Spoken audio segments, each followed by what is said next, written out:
राधे राधे जी। कैसे हैं आप सभी लोग? आप सभी लोग स्वस्थ होंगे, कुशल मंगल होंगे। आप सभी के स्वास्थ्य और कुशल मंगल की कामना मैं ईश्वर से करती हूँ कि आप सभी लोग स्वस्थ रहें और कुशल मंगल रहें। जैसे कि आप सभी जानते हैं कि आज माँ की गणेश चतुर्थी है, संकट चौथ जिसको कहते हैं। आज के दिन सभी महिलाएं, विवाहित औरतें अपने बच्चों की लंबी आयु के लिए, उनकी सुख शांति के लिए, उनकी खुशहाली के लिए यह व्रत करती हैं। यह व्रत श्री गणेश जी को समर्पित होता है। चलो आज हम इस पे एक स्टोरी बना देते हैं। मैं आपको इस पे एक स्टोरी सुनाती हूँ। जैसे कि एक गांव में एक बुढ़िया माता जी रहती हैं। उनके बेटा होते हैं। बेटा दिन भर काम करता है। काम करके जो भी कमा कर लाता है उससे वह अपनी माता जी को देता है। और माता जी क्या करती हैं, जब वो संकट चौथ का व्रत आता है उससे उन पैसों से वह तिल चोली खरीद कर, तिल और चावल खरीद कर उससे पुक्का बना लेती हैं। खोए में डालकर या गुड़ में डालकर उसको कुट कर बुग्गा बना लेती हैं। और उसके साथ वह संकट चौथ की माता जी का व्रत करती हैं। और जब व्रत करती हैं तो वह क्या करती हैं, 4 पिन्नी बनाती हैं। एक पिन्नी वह ब्राह्मण को दे देती है, एक मांगने वाले को दे देती है, और एक पिन्नी अपने लिए और एक अपने बेटे के लिए रख लेती हैं। इस प्रकार से उनका जीवन अच्छे से चल रहा था। जो आसपास की औरतें होती हैं वो उनके बेटे को पढ़ा देती हैं, सिखा देती हैं कि तुम्हारी माता तो सारा दिन चोला जैसे कि कुछ अच्छी अच्छी चीज़ें बना बना कर खाती है, खोया बना बना कर खाती हैं, और तुम सारा दिन खेतों में काम करते हो। यह बातें सुनकर एक दिन उसका बुढ़िया माता जी का बेटा जो है वो नाराज़ हो जाता है। और वह नाराज़ होकर कहता है, माता जी मैं तो घर छोड़कर जा रहा हूँ। तो माता जी कहती हैं, क्यों, आप घर छोड़ के क्यों जा रहे हो? कहते कि आप तो मेरे से प्यार नहीं करते, जो मैं कमा कर लाता हूँ आप उसका अच्छी अच्छी चीज़ें बनाकर खा लेती हो और मेरे को कुछ नहीं देती हैं। माता कहती है, ऐसा कुछ नहीं है कि मैं तो व्रत, संकट माता का व्रत रखती हूँ, उसके लिए ये सभी तैयारी करती हूँ। बेटा नहीं मानता, वह कहता है नहीं आप झूठ बोल रहे हो। तो उसकी माता कहती है कि हे बेटा, मैं आपको तिल और चौली डालकर देती हूँ। अगर मैंने सच्चे मन से व्रत रखा होगा तो अगर आपको कहीं कठिनाई आएगी, कहीं परेशानी आएगी, तो आप यह तिल चौली वहाँ पर डाल देना और आपकी सारी परेशानी दूर हो जाएगी।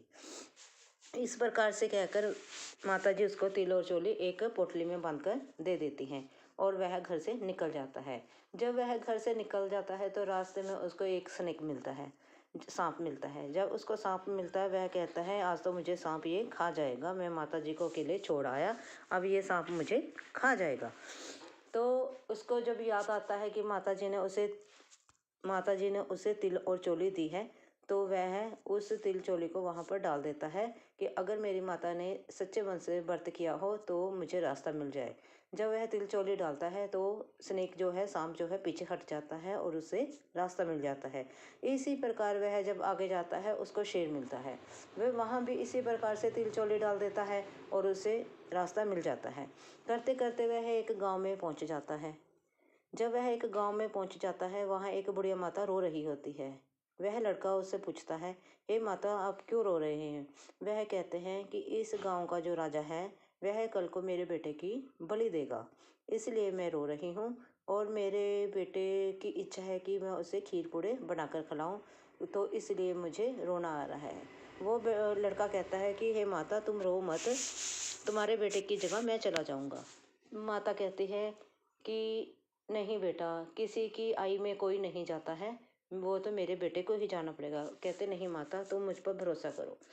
जब रात होती है सभी सो जाते हैं, वह लड़का अपने हाथ की उंगली में चाकू से कट लगा लेता है ताकि उसको रात को नींद ना आए। तब उसको रात को नींद नहीं आती तो राजा के सिपाही आते हैं। माता कभी रोती है कभी हंसती है। फिर लड़का पूछता, माता जी आप हंस रहे हो कभी रो रहे हो, क्या बात हो गई? कहते राजा जी के सिपाही मेरे बेटे को लेने आए हैं। कहते माता आप चिंता क्यों करते हो, आप अपने बेटे की जगह मैं चला जाता हूँ। वह चला जाता है। तब राजा के सिपाही उसको एक प्रांत में बिठाकर, एक मटके में बिठाकर उसको आग पे चढ़ा देते हैं। लड़का कहता है कि राजा जी मेरी एक शर्त है, मैं अपने आसपास तिल और चौली डाल लेना चाहता हूँ। राजा कहते जैसे तुम्हारी इच्छा वैसा कर। वह अपने आले दुआले अपने पूरी चारों तरफ अपने घुमा लेता है तिल और चौली को। कहता है कि अगर मेरी माता जी ने व्रत सच्चा रखा हो तो मुझे कोई परेशानी ना आए, और वह उस मटके में बैठ जाता है। राजा के सिपाही उस मटके को आग पे चढ़ा देते हैं और जो भोजन 10 दिनों बाद पकना था वह 4 दिनों बाद ही पकने की आवाज़ें आने लगी उसमें से। तो राजा जी के सिपाही कहते हैं, राजा जी भोजन तो लगता है पक गया है।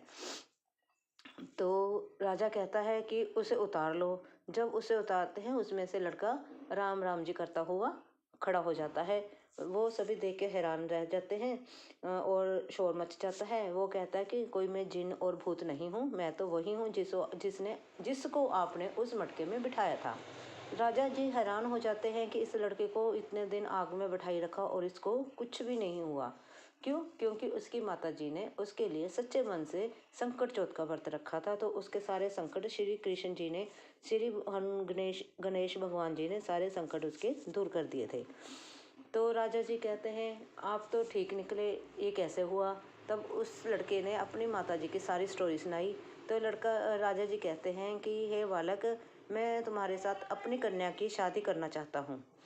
तो राजा जी अपनी कन्या की शादी उस लड़के से कर देते हैं और उसे इतना सारा खूब धन दौलत देकर उसे वहाँ से विदा कर देते हैं। सारे गांव में डंका बज जाता है कि बुढ़िया माता तुम्हारा बेटा आया है, बेटा आया है। वह कहते हैं पहले तो आपने झूठ बोलकर उसको निकाल दिया, अब कहते हैं बेटा आया है, बेटा है। अगर ये बात सच्ची हो तो मेरी वह रोते रोते अंधी हो जाती है। तो वह कहते हैं मेरे आंखें की रोशनी वापस आ जाए। जब सारे गांव में डंका बज जाता है तो ये बात तो सच्ची होती है, इसलिए उसकी आंखें भी आ जाती हैं और लड़का माता जी के पाँव छूकर आशीर्वाद लेता है और कहता है माता जी ये आपकी बहू है। इसलिए इसे कहते हैं कि जो पहले भगवान जी ने किया वो भगवान जी कभी मत करें, जो बाद में किया है वो सबके ऊपर करें। सबके ऊपर भगवान जी अपनी कृपा करें और सबको अच्छी सद्बुद्धि और सभी के घर में स्वास्थ्य, खुशियाँ और अच्छे अच्छे कार्य हों। भगवान जी आप सबके ऊपर भी अपनी कृपा करें। Thank you. आपको अगर ये मेरी स्टोरी अच्छी लगी हो प्लीज़ लाइक और सब्सक्राइब जरूर करना। मेरी यह स्टोरी सुनने के लिए, कहानी सुनने के लिए आप सभी का बहुत बहुत धन्यवाद। Thank you ji.